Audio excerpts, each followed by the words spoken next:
আলাইকুম প্রিয় ভাই ও বোনেরা, সবাই ভালো আছেন? আলহামদুলিল্লাহ, আমিও ভালো আছি। আজকে সকাল সকালে চলে গেছি মাঠে।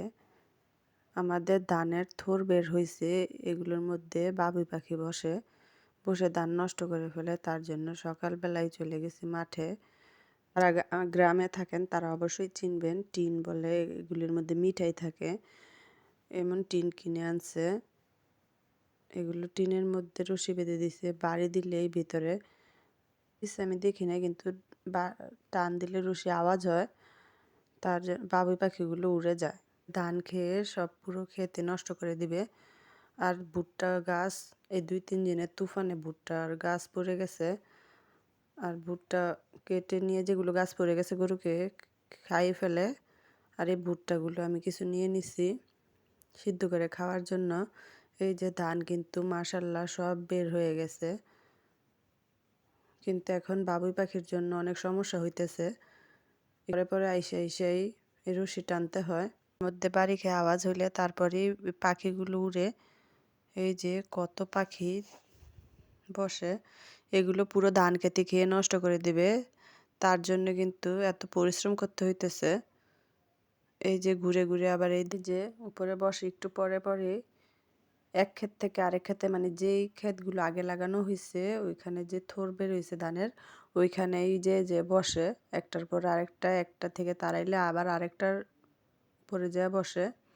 এই অবস্থাতেই আছে। ঈদের আগের দিনের ভিডিও আর ঈদের দিনের ভিডিও একসাথে দিলাম।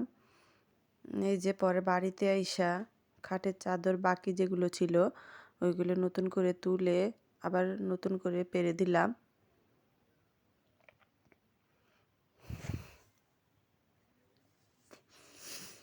তারপরে নদীতে নিয়ে সব কাপড় চোপড় ভিজিয়ে দিলাম ধোয়ার জন্য। এই যে চাদরও বিছাই নিয়েছি,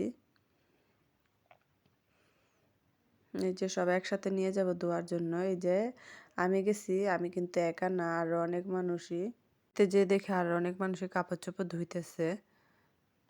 পানি মাশাআল্লাহ অনেক সুন্দর, নদীর পানি আসির জন্য আর কাপড় চোপড় শুকাইতে পারিনি, সব একদম ছাদের উপরে শুকাই দিছি। তারপরে এই যে ঈদের দিন সকালবেলা রান্না বান্না করে নিতেছি। এই যে আমার শ্বশুর চলে যাচ্ছে কিন্তু নামাজের জন্য, সবার আগে কিন্তু চলে গেছে আমার শ্বশুর। এই যে নুডলস রান্না করে নিচ্ছি আর সেমাই।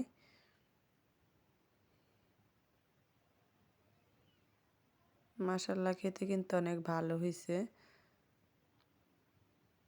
এই যে যাওয়ার আগে, নামাজে যাওয়ার আগে কিন্তু খেয়ে দিয়ে তারপরে যাচ্ছে। বড় ভাসুরের ছেলে আর আমার ছোট ছেলে একসাথে দাঁড়াচ্ছে, দুজন নামাজে যাবে। এই যে আমার বড় ছেলেও রেডি হয়ে চলে যাচ্ছে, ও একটু অসুস্থ, তার জন্য একটু দেরি হয়ে গেছে। চলে গেছে ওই, মনে হয় যে সবার পরে গেল। সেদিন বাজারে দুধ ছিল 120 টাকা করে, আজকে সকালে বাজারে গেছিল মাত্র 60 টাকা কেজি দুধ আনছে।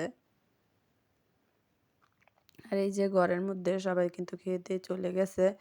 সব কিছু যত কিছু মানে রেডি হয়ে যাওয়ার সময় সব কিছু কিন্তু এখানে সেখানে ছড়াই ছিটাই, যে সব কিছু এলোমেলো হয়ে আছে।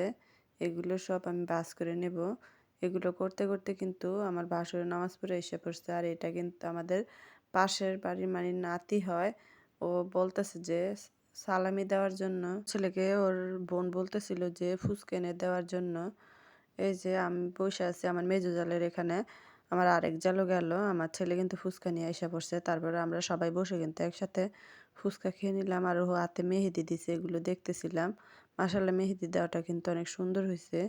আর আমার ননাস আমার শ্বশুরের জন্য বিরিয়ানি রান্না করে পাঠাই দিছে, দিয়ে দিছি শ্বশুরকে খাওয়ার জন্য গরম গরম। শ্বশুর কিন্তু খেয়ে নিচ্ছে। আবার আমার জালও রান্না করছে গরুর মাংস, ডিম ভুনা, বলছে খাইতে, কিন্তু আমি যাই নাই, তার জন্য আবার দিয়ে গেছে। এই যে আমাদের সব কিছু করার পরে একটা কাজ থাকে, ক্ষেতের মধ্যে বাওই বসে, ওটা তাড়াইতে যেতে। আর আমি কিছু কলই তুলে নিছি ছাতু কুটার জন্য। আজকে এই পর্যন্ত, আল্লাহ হাফিজ। ভিডিওটা ভালো লেগে থাকলে চ্যানেলটা সাবস্ক্রাইব